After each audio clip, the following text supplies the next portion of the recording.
मेरे प्यारे दोस्तों, नो पॉलिटिक्स प्लीज में आपका स्वागत है।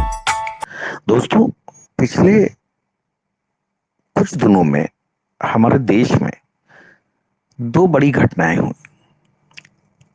पहली घटना हमारे माननीय उच्चतम न्यायालय से संबंधित थी, जिसमें गुजरात की एक सोशल वर्कर तीस्ता सीतलवाड़ का केस 9 घंटों के भीतर गुजरात हाई कोर्ट से चलकर सुप्रीम कोर्ट में सॉल्व किया गया। जी हाँ दोस्तों, दिन के 1 बजे गुजरात हाई कोर्ट ने तीस्ता सीतलवाड़ की बेल एप्लीकेशन को डिसमिस किया और उसको पुलिस के सामने सरेंडर करने को कहा। शाम 6 बजे दो जजों की डिवीजन बेंच ने सुप्रीम कोर्ट के उन्होंने इस मैटर को सुना और इसको फुल बेंच को रेफर कर दिया।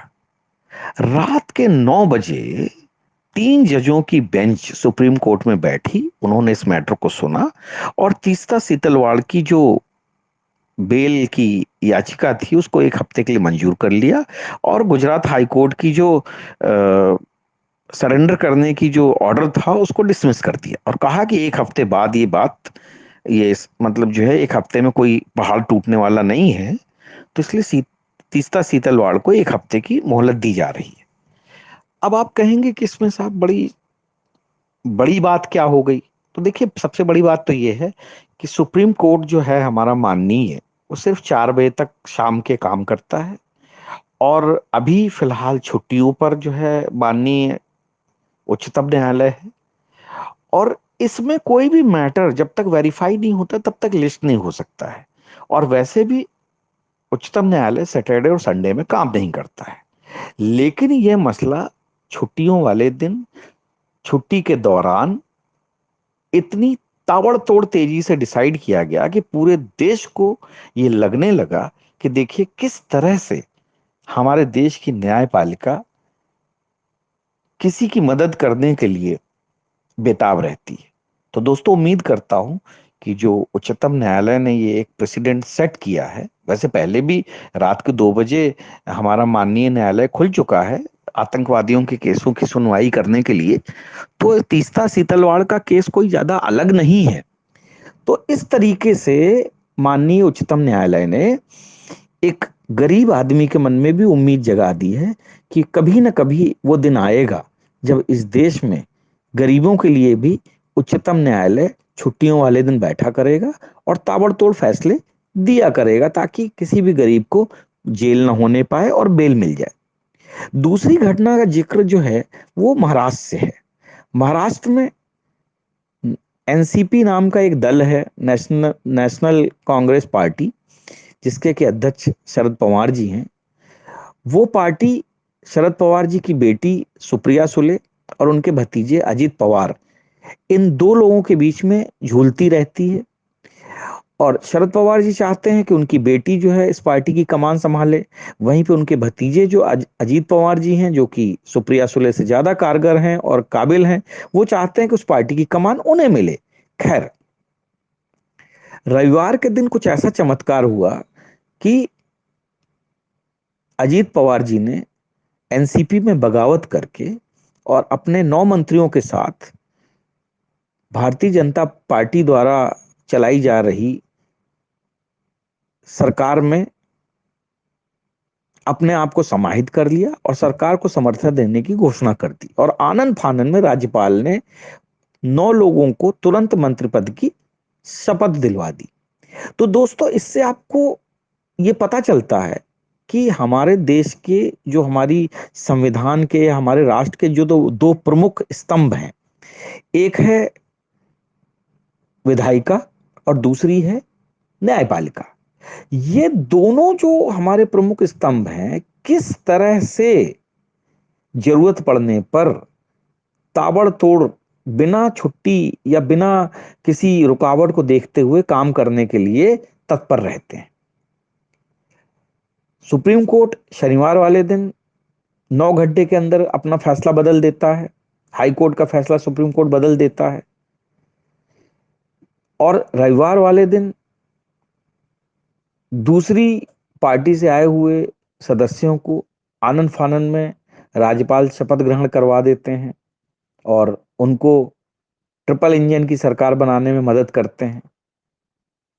जबकि ऐसा कहा जाता है कि हमारे देश में विधायिका और न्यायपालिका बड़े ही सुस्त रूप से कार्य करती है।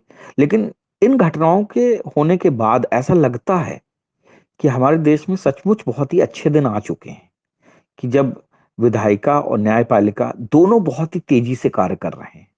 सुप्रीम कोर्ट अपने अप चाल और चरित्र के अनुसार आजकल रात में भी अपना निर्णय देने में कोई कोताही बरत नहीं रहा है।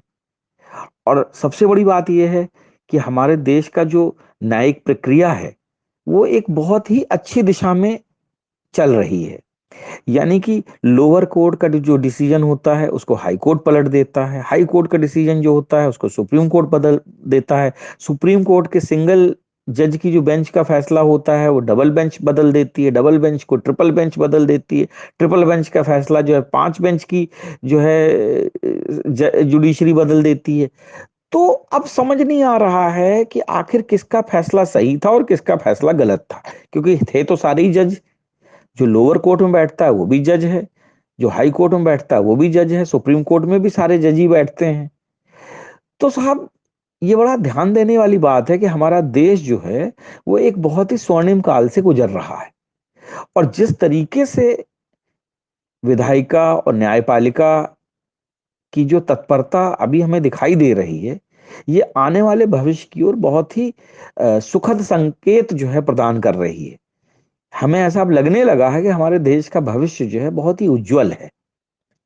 और उज्जवल क्यों ना हो, क्योंकि ना तो विधायिका किसी कार्य के लिए अपने आप को जिम्मेदार मानती है और ना ही न्यायपालिका किसी प्रकार की जिम्मेदारी लेती है। इनके द्वारा दिए गए किसी भी निर्णय पे किसी भी आप जज के ऊपर जिम्मेदारी नहीं थोप सकते हैं। और ना ही कोई जज जिम्मेदारी लेता है कि उसका अगर लोअर कोर्ट का डिसीजन गलत था तो हाई कोर्ट का सही कैसे था, और हाई कोर्ट का सही है तो सुप्रीम कोर्ट का गलत कैसे है।